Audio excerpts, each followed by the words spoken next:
জিকির এটা আল্লাহ রাব্বুল আলামিনের বহুত বড় একটা নিয়ামত। এই জিকির নবী আলাইহিস সালাতু ওয়াস সালামের দরবারে এক ব্যক্তি এসে নবী আলাইহিস সালাতু ওয়াস সালামকে প্রশ্ন করলেন। নবী আলাইহিস সালাতু ওয়াস সালামকে বললেন, ইন্না শারাইআল ইসলামি ক্বাদ কাসরাত আলাইয়া।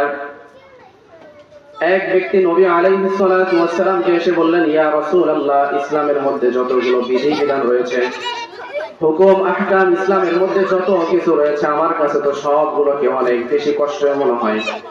এই সমস্ত কিছুকে আমি সঠিকভাবে আদায় করতে পারি না।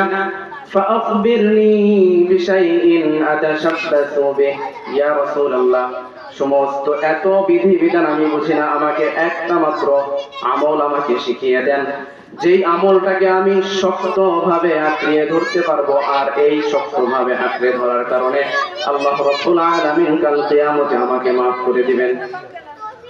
নবী আলাইহিস সালাতু ওয়াস সালাম তার এই প্রশ্নের উত্তরে বললেন, লা ইয়াজালু লিসানুকা রাতাবাম মিন যিকরিল্লাহ।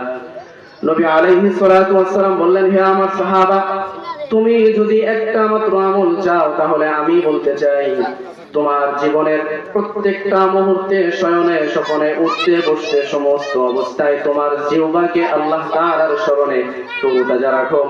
যদি তোমার জিহ্বাকে তরুতাজা রাখতে পারো আল্লাহ তাআলার স্মরণে, আশা করা যায় কিয়ামতের ময়দানে তোমার এই জিকিরের মাধ্যমে আল্লাহ তাআলা তোমাকে মাফ করে দিবেন। এটা জিকির, আল্লাহ তাআলার যে জিকির করলে আল্লাহ তাআলা ক্ষমা করবেন। একটা সাহাবা নবী আলাইহিস সালামকে বলছে, ইয়া রাসূলুল্লাহ, আমার বিধিবিধানগুলো অনেক কষ্ট মনে হয়, একটা শিক্ষা দেন যেটা আমি আদায় করব, আমার দৈনন্দিন জীবনের নামাজের পাশাপাশি একটা আমল করব, যে আমলের কারণে আল্লাহ মাফ করে দিবেন। আল্লাহ তাআলা নবী আলাইহিস সালাম কি বললেন? জিকির করো, আল্লাহ তাআলা বেশি বেশি জিকির করো।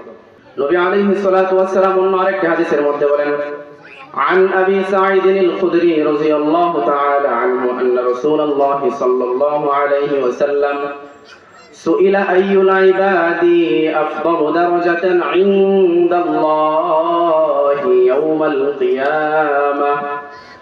একজন সাহাবা নবী আলাইহিস সালাতু ওয়াস সালামকে এসে বললেন, ইয়া রাসূলুল্লাহ, কাল কিয়ামতের ময়দানে সমস্ত মানুষ যখন একত্রিত হয়ে দাঁড়িয়ে যাবে, ওই মানুষগুলোর মধ্যে মর্যাদাবান ব্যক্তি, সবার চাইতে বেশি মর্যাদাবান ব্যক্তি কে হবে আমি জানতে চাই। নবী আলাইহিস সালাতু ওয়াস সালাম বললেন, তুমি সবার চেয়ে মর্যাদা ব্যক্তি কে হবে জানতে চাও? নবী আলাইহিস সালাতু ওয়াস সালাম বলেন, তাহলে শোনো, আয-যাকিরুনাল্লাহা কাসীরান ওয়ায-যাকিরাত।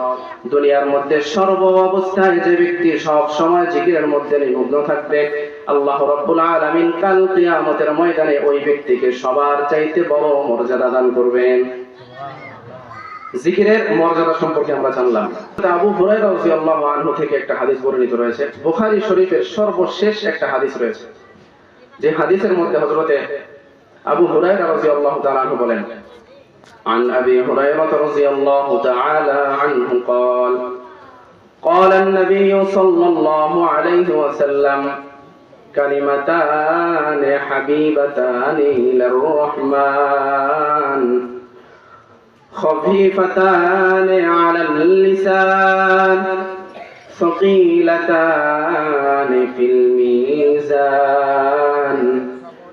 নবী আলাইহিস সালাতু ওয়াস সালাম বলেন, কালিমাতানে, দুইটা কালিমা এমন রয়েছে, হাবিবাতানি ইলার রহমান, যে দুইটা কালিমা আল্লাহ তাআলার কাছে অনেক বেশি প্রিয়, খফিফাতানি আলাল লিসান, আর এই দুইটা কালিমা মুখে উচ্চারণ করতে অনেক বেশি সহজ, সাকিলাতানি ফিল মিজান, আর মিজানের পাল্লায় এই দুইটা কালিমা অনেক বেশি ভারী হবে।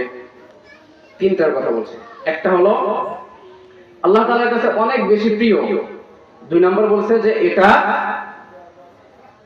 মুখে উচ্চারণ করতে পড়তে অনেক বেশি সহজ, আর মিজানের ময়দান, মিজানের পাল্লায় কাল কিয়ামতের দিন ভারীর দিক দিয়ে অনেক বেশি ভারী হবে। এই দুইটা কালেমা রয়েছে, আমাদের জানার প্রয়োজন আছে না?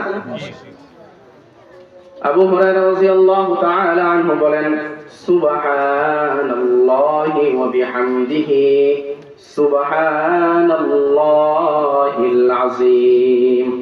বলেন সুবহানাল্লাহি ওয়া বিহামদিহি সুবহানাল্লাহিল আযীম। এই যে সুবহানাল্লাহি ওয়া বিহামদিহি সুবহানাল্লাহিল আযীম, এই দুইটা কালেমা পড়তে অনেক বেশি সহজ না? আমাদের সবার কাছে এটা দুইটা কালেমা সবার জানা আছে না? আছে। এই দুইটা কালেমা আমরা চেষ্টা করব সবাই বেশি বেশি এই দুইটা কালেমা পড়ার জন্য চেষ্টা করব। আলা উনাব্বিউকুম বিখাইরিন আ'মালিকুম ওয়া আযকাহা ইনদা মালিকিকুম ওয়া আরফা'iহা ফি দারাজাতিকুম। নবী আলাইহিস সালাতু ওয়াস সালাম সাহাবায়ে কেরামদেরকে উদ্দেশ্য করে বললেন, আলা উনাব্বিউকুম বিখাইরিন আ'মালিকুম, আমি কি তোমাদেরকে এমন একটা আমল সম্পর্কে বলবো না যে আমলটা অন্য সব আমলের চাইতে সবচাইতে বেশি প্রিয়, অনেক বেশি উত্তম আমল। ওয়া আযকাহা ইনদা মালিকিকুম, আর এই আমলটা আল্লাহ রাব্বুল আলামিনের কাছে অনেক বেশি প্রিয়। 3 নাম্বার হলো ওয়া আরফা'iহা ফি দারাজাতিকুম, যে ব্যক্তি নিয়মতান্ত্রিক এই আমলটা করতে পারবে আল্লাহ রাব্বুল আলামিন দিনকে দিন তার মর্যাদাটা শুধু বাড়াইতেই থাকবে। 3টা কথা বলছে। একটা হলো এই আমলটা অন্য সব আমলের চেয়ে অনেক উত্তম আমল। 2 নাম্বার কথা যে এই আমলটা আল্লাহ রাব্বুল আলামিনের কাছে অনেক বেশি প্রিয়। 3 নম্বর বলেন যে এই আমলটা যে করবে নিয়মিত, আল্লাহ তাআলা তার মর্যাদা, তার সম্মান, তার মান, ইজ্জত দিনকে দিন শুধু বাড়াইতেই থাকবে। আমলটা শোনার দরকার আছে না আমাদের? নবী আলাইহিস সালাতু ওয়াস সালাম বলেন, সাহাবায়ে কেরাম এই কথা শোনার পরে সমস্ত সাহাবায়ে কেরাম নবী আলাইহিস সালাতু ওয়াস সালামকে বললেন, ইয়া রাসূলুল্লাহ, অবশ্যই আমাদের জানা প্রয়োজন আছে, আমাদেরকে বলেন। নবী আলাইহিস সালাতু ওয়াস সালাম বললেন, যিকরুল্লাহি তাআলা, যে ব্যক্তি সর্ব অবস্থায় আল্লাহ তাআলার জিকির করে ওই ব্যক্তিকে আল্লাহ রাব্বুল আলামিন এই 3টা নিয়ামত দান করবেন।